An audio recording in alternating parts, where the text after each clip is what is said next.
నమస్తే అండి. నేను పంచాయతీ కార్యదర్శి గోకవరం.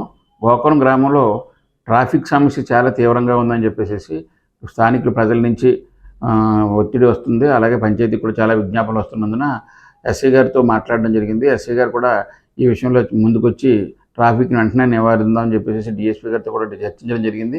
దీన్ని వెంటనే మనం ఏర్పాటు చేద్దాం. నేను స్టాప్ అండ్ స్టార్ట్ బోర్డులు కూడా తీసుకొస్తున్నాను. అన్ని రకాల చర్మ సమస్యలకు శాశ్వత పరిష్కారం ఈ శ్రీత 9281458181. ఆ బోర్డులు ఎక్కడైతే బాగా మనకు ట్రాఫిక్ అంతరాయం ఉందో ఆ చోట్ల కూడా మనం ఏర్పాటు చేద్దామని కూడా తెలియపరుచున్నారు.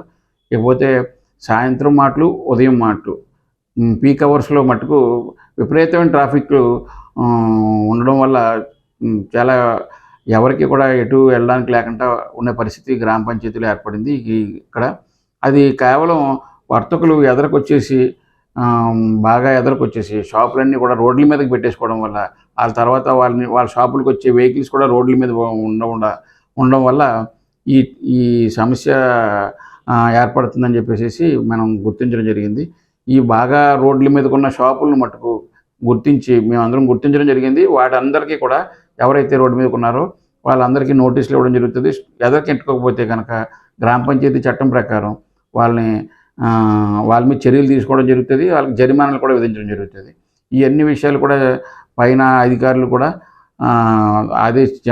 తెలియపరచగా వాళ్ళు మీరు చట్టం ప్రకారం చర్యలు తీసుకోండి అని చెప్పేసి వాళ్ళు ఆదేశించినందున ప్లస్ ఎస్ఐ గారి సహకారం, పోలీసు వారి సహకారం, అలాగే రెవెన్యూ వారి సహకారం కూడా తీసుకొని ఈ ట్రాఫిక్ సమస్యను పూర్తి స్థాయిలో నివారించడానికి ఎస్ఐ గారు ముందుకు వచ్చినందున మేము కూడా పంచాయతీ తరఫున సహకరిస్తాం.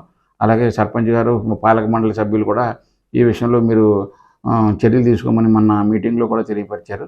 ఆ ప్రకారం మేము ఎదురుకెళ్ళడం జరుగుతుంది. అలాగే గ్రామ పంచాయతీ చెల్లించాల్సిన పనులు కూడా వెంటనే కట్టమని పై అధికారుల నుంచి తీవ్ర ఒత్తిడి వస్తుంది మాకు. కొద్దిగా ప్రజలు ఈ విషయం గుర్తెరిగి మాకు సహకరించి పన్నులు వెంటనే చెల్లించవలసిందిగా కోరుతున్నాం. గతంలో అయితే ఈ టైంకి మనం 60-70% వరకు వసూలు చేసాం. ఈసారి మనం 35-40% పన్నులు వసూలు జరిగింది. కాబట్టి ఇది మాకు ఈ విషయం మీద పై అధికారులు ఒత్తిడి ఉన్నందున మమ్మల్ని పంచాయతీని అర్థం చేసుకొని పంచాయతీ కట్టాల్సిన పనులందరూ కూడా గ్రామస్తులు కడతారని కోరి ప్రార్థించడం జరుగుతుందండి. Thank you sir.